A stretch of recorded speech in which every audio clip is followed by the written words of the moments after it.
Hello दोस्तों, कहानी की इस नई सीरीज में आप सभी का स्वागत है। आज की इस कहानी का नाम है जोकर। यह एक हॉरर स्टोरी है। तो अगर आपको भी डरवानी कहानियाँ, भूतिया कहानी या स्कैरी स्टोरीज इन हिंदी सुनने का शौक है तो इस कहानी को पूरा जरूर सुने। जोकर। आज की यह कहानी आदित्य और उसके भाई साहिल की है, जो अपनी गर्लफ्रेंड जीवा और प्रेमा के साथ शहर से दूर नाइट आउट पर आए हैं। सब कार में बैठे हुए अंधेरे में घर के बाहर से गुजर ही रहे थे कि तभी साहिल ने देखा कि घर के अंदर से एक जोकर का सिर आसमान में लहरा रहा है। साहिल भैया, वो देखिए, आसमान में किसी जोकर का सिर लहरा रहा है। लगता है इस वीरान घर में कोई रहता है। उद्धरण चिन्ह। साहिल के कहते ही सबकी नजरें खाली आसमान को देखने लगी, पर किसी को कुछ नहीं दिखा। आदित्य। साहिल, बहुत ही गंदा मजाक था। उद्धरण चिन्ह। जीवा। हाँ साहिल, वहाँ कोई भी नहीं है, तुम खामखा ही हमको बेवकूफ बना रहे हो। उद्धरण चिन्ह। आदित्य। अच्छा अब लड़ो नहीं, हम लोग बस पहुंचने वाले हैं। उद्धरण चिन्ह। आदित्य सबसे कहता ही है कि अचानक ही घर के सामने आते ही कार बंद पड़ गई। अचानक से कार को बंद होता देख सबके चेहरों का रंग उतर गया। आदित्य ने टॉर्च जलाते हुए अपने भाई साहिल से पूछा। आदित्य। साहिल, मैंने तो पेट्रोल भरवाने को कहा था, क्या तुमने भरवाया? उद्धरण चिन्ह। आदित्य की बातों से लग ही रहा था, जिसे सुन साहिल ने भी घबराते हुए अपने भाई आदित्य से कहा। साहिल। सारी भैया, वो मैं पेट्रोल भरवाने ही निकला था कि तभी प्रेमा का कॉल आ गया। उद्धरण चिन्ह। साहिल अभी बोल ही रहा था कि तभी आदित्य गुस्से में कार के बाहर आके खड़ा हुआ। जीवा भी आदित्य को आग बबूला देख उसे संभालने उसके पास चली गई। जीवा, अपने भाई पर इतना गुस्सा क्यों करते हो? कोई नहीं, हो जाती है गलतियां, इसमें इतना क्यों परेशान होना? उद्धरण चिन्ह। आदित्य। कमाल है जीवा, इतनी रात में कार बंद हो गई, आसपास मदद करने वाला कोई नहीं है और तुम कह रही हो टेंशन ना लो। उद्धरण चिन्ह। जीवा, कौन कहता है कि मदद करने वाला कोई नहीं है? ये घर है ना, हमें यहाँ से कोई ना कोई हेल्प जरूर मिल जाएगी, और अगर कुछ नहीं मिलता तो रात तो गुजार ही सकते हैं। सुनसान घर में भला इससे अच्छा नाइट आउट क्या होगा हमारे लिए? उद्धरण चिन्ह। जीवा की बात सुन आदित्य नजर भर से पुराने उस घर को देखने लगा। तभी साहिल ने भी आदित्य से कहा। साहिल। सॉरी भैया, मैं अपनी गलतियों से हर बार आपके लिए मुसीबत खड़ी कर देता हूँ, पर आप चिंता मत कीजिए, मैं अभी कुछ करता हूँ। उद्धरण चिन्ह। ये कहकर साहिल सीधा ऊपर घर के अंदर जाने की ओर चल दिया। वो भी दरवाजे पर पहुंचा ही था कि देखा दरवाजा पहले से खुला हुआ है। साहिल। ये क्या, एक तो इतना पुराना घर, ऊपर से दरवाजा खुला हुआ है, अजीब बात है। उद्धरण चिन्ह। साहिल खुद से कह ही रहा था कि तभी आदित्य बोला। आदित्य। साहिल, हम लोग भी आ रहे हैं। उद्धरण चिन्ह। सब लोग घर के अंदर आ चुके थे। सब ने अपने अपने फोन की फ्लैशलाइट जला ली और घर को बड़े ध्यान से देखने लगे। घर की दीवारों पर सिर्फ एक ही आदमी की फोटो लगी हुई थी, जो जोकर के कपड़े पहने मुस्कुरा रहा था। जीवा, मुझे तो ये जोकर कोई पागल लगता है। देखो ना आदित्य, कितनी डरावनी हंसी है इसकी। उद्धरण चिन्ह।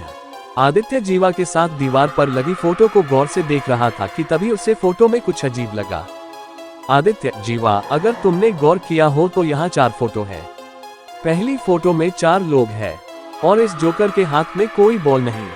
वहीं दूसरी फोटो में 3 लोग हैं और इस जोकर के हाथ में 1 बॉल है, और इस तीसरी फोटो में 2 लोग हैं और 2 बॉल। इस आखिरी फोटो में ये पागल जोकर अकेला खड़ा है और इसके हाथ में 3 बॉल है। कुछ समझ नहीं आ रहा, जरूर कुछ तो गड़बड़ है इस घर में। उद्धरण चिन्ह। आदित्य कुछ सोचता हुआ सबसे कह ही रहा था कि तभी प्रेमा का जी मचलने लगा और वो मदद के लिए किसी को पुकारने लगी। उद्धरण चिन्ह। प्रेमा, कोई है क्या इस घर में? कोई हमारी मदद कर सकता है क्या? उद्धरण चिन्ह। प्रेमा के इतना कहने पर भी जब कोई मदद के लिए नहीं आया तो आदित्य के मन में भी डर पनपने लगा था। जीवा भी दीवार पर लगी इन तस्वीरों को देख बेचैन होने लगी थी कि तभी प्रेमा ने घबराते हुए फिर से कहा। प्रेमा, साहिल कहाँ है? उद्धरण चिन्ह। आदित्य भी घबरा गया, उसने भी साहिल को ढूंढना शुरू किया। आदित्य। साहिल, कहाँ हो तुम? साहिल। उद्धरण चिन्ह। आदित्य के इतना बुलाने पर भी साहिल का कुछ पता नहीं चल सका। सबको अब किसी अनहोनी का डर सताने लगा था कि तभी आदित्य के फोन की आवाज हुई। आदित्य ने जब फोन देखा तो साहिल का कॉल आ रहा था। आदित्य। साहिल तुम, हम लोग कब से तुम्हें ढूंढ रहे हैं। प्रेमा कितनी परेशान है, तुम्हें अंदाजा भी है। उद्धरण चिन्ह। आदित्य अभी बोल ही रहा था कि साहिल ने आदित्य की बात काटते हुए कहा। साहिल भैया मुझे बॉल से खेलना है, प्लीज मेरे लिए ला दो बॉल। उद्धरण चिन्ह। आदित्य ये क्या बोल रहे हो तुम?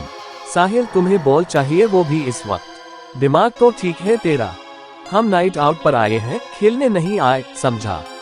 बहुत हो गया मजाक, चुपचाप से बाहर आओ, हम लोग पैदल ही यहाँ से निकलेंगे। उद्धरण चिन्ह। साहिल नहीं भैया मुझे एक बॉल चाहिए, वो भी अभी के अभी, वरना मैं सबको जान से मार दूंगा। उद्धरण चिन्ह। साहिल की बात सुन आदित्य ने मामले को शांति सुझाते हुए कहा। आदित्य अच्छा ठीक है मैं ले आऊंगा, पहले तुम मेरे सामने तो आओ, तभी तो मैं तुम्हें बॉल दे पाऊंगा। उद्धरण चिन्ह। साहिल भैया मैं कुएं के पास ही आपका इंतजार कर रहा हूँ। उद्धरण चिन्ह। साहिल की बात सुनते ही आदित्य चौंक गया। इससे पहले वो कुछ कहता साहिल फोन काट चुका था। जीवा क्या हुआ आदित्य? क्या बोला साहिल ने? वो ठीक तो है ना? उद्धरण चिन्ह। साहिल का फोन करते ही प्रेमा ने आदित्य से पूछा, पर अपने भाई साहिल की बात सुनकर आदित्य दंग रह गया। उसने दोनों से बस इतना कहा, आदित्य साहिल को बॉल चाहिए, वो कुएं के पास हमारा इंतजार कर रहा है, और अगर हमने उसे वो बॉल नहीं दी तो वो हम सबको मार डालेगा। उद्धरण चिन्ह। आदित्य की बात सुन जीवा और प्रेमा भी चौंक गईं। प्रेमा क्या बोल, ये क्या बोल रहा है वो, और उसे कैसे पता कि इस घर में एक कुआं भी है? उद्धरण चिन्ह। जीवा प्रेमा हम लोग हैं ना, हम साहिल को साथ मिलकर ढूंढेंगे। उद्धरण चिन्ह। आदित्य हाँ प्रेमा, साहिल मेरा छोटा भाई है, मैं उसे कुछ नहीं होने दूंगा, तुम चिंता मत करो, बस हमें किसी भी तरह उस कुएं को ढूंढना है। उद्धरण चिन्ह। इतना कहकर आदित्य, प्रेमा और जीवा भी एकजुट हो गए और पूरे घर में साहिल को तलाशने लगे, पर किसी को कुछ नहीं मिला। तभी आदित्य ने खिड़की से देखा कि जोकर का सिर आसमान में लहरा रहा है, जिसके चेहरे पर एक बड़ी और बेहद डरावनी हंसी होती है। जोकर का चेहरा इतना भयानक था कि आदित्य उसकी हंसी साफ सुन सकता था। आदित्य, जीवा और प्रेमा चलो जल्दी, देखो साहिल सच कह रहा था, उसे सच में आसमान में जोकर का चेहरा दिखा था। जीवा और प्रेमा भी आसमान में जोकर का चेहरा देख दंग थे, और उनके चेहरे पर भी खौफ साफ झलक रहा था। वो इससे पहले कुछ समझ पाते, आदित्य सबसे कहता हुआ उस चेहरे की ओर दौड़ पड़ा। आदित्य चलो जल्दी सब लोग मेरे पीछे आओ, क्या पता साहिल भी हमें वहीं मिल जाए। आदित्य की बात सुन जीवा और प्रेमा भी आदित्य के पीछे पीछे दौड़े। सबको उसी जगह पर जाना था जहां सबको जोकर का चेहरा दिखा था। अंधेरे में जंगली झाड़ियों के बीच से गुजरते हुए सबके चेहरे छिल गए, पर किसी ने उसकी परवाह नहीं की। तीनों अभी कुछ दूर ही चल रहे थे कि उन्हें वह कुआं भी दिख गया। जीवा कुआं तो मिल गया, पर यहाँ तो कोई नहीं है। उद्धरण चिन्ह। जीवा ने आसपास नजर दौड़ाते हुए कहा था, किसी को कुछ समझ नहीं आ रहा था, वो जोकर का चेहरा किधर गायब हो गया, और साहिल ने आदित्य को कुएं के पास आने के लिए क्यों कहा था। सब अपने मन के सवालों से जूझ रहे थे कि तभी प्रेमा ने आदित्य से कहा, प्रेमा आदित्य तुम साहिल को फोन करो और उसे बोलो कि हम कुएं के पास आ गए हैं, वो भी यहाँ आ जाए। उद्धरण चिन्ह। प्रेमा के कहते ही आदित्य ने अपने भाई साहिल को फोन मिला दिया, लेकिन उसके बाद जो हुआ उसे देख सबकी आंखें फटी की फटी रह गईं। आदित्य ने साहिल को कॉल तो किया था, पर फोन बजने की आवाज कुएं के अंदर से आ रही थी। आदित्य ये तो साहिल का फोन है, पर ये कुएं के अंदर क्या कर रहा है? उद्धरण चिन्ह। तीनों ने जब कुएं के अंदर झांका तो देखा साहिल के फोन की लाइट से कुएं में रोशनी हो रखी है और पूरा कुआं बॉल से भरा पड़ा है। उस रोशनी में एक शख्स जोकर के कपड़े पहने कोने में गर्दन झुकाए हुए बैठा है, जिसे देख आदित्य बोला, आदित्य साहिल तुम कुएं में क्या कर रहे हो, और ये जोकर वाले तुम्हें कपड़े कहाँ से मिले? चलो बंद करो ये सब और जल्दी ऊपर आओ, तो हम सब कितने परेशान हैं। उद्धरण चिन्ह। साहिल भैया मुझे बहुत चोट लगी है, मैं ऊपर नहीं आ सकता, आप सब लोग ही नीचे कुएं में आ जाइए, वरना मैं ऐसी कुएं के अंदर मर जाऊंगा। उद्धरण चिन्ह।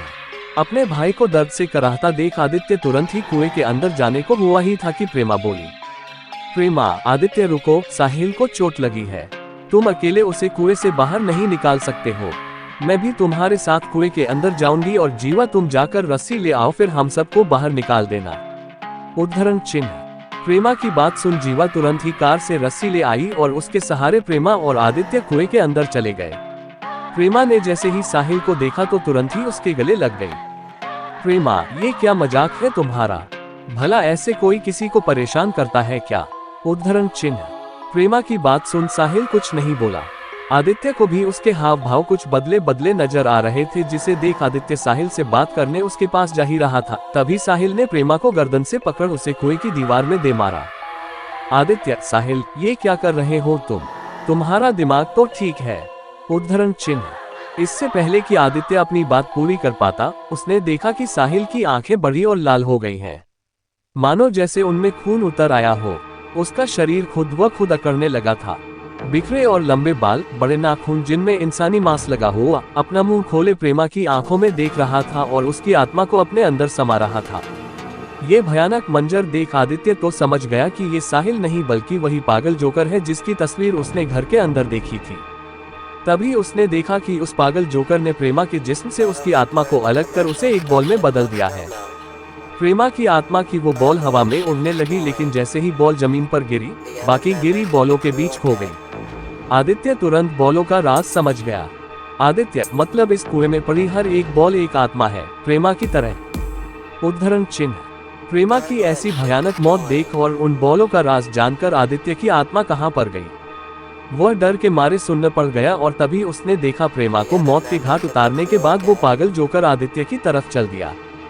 उस पागल जोकर को अपनी तरफ आता देख आदित्य तुरंत ही रस्सी पकड़कर चिल्लाने लगा, आदित्य, मुझे जल्दी यहाँ से बाहर निकालो, ये सेफ नहीं है, कोई है, मुझे बाहर निकालो जीवा, वरना ये मुझे मार देगा।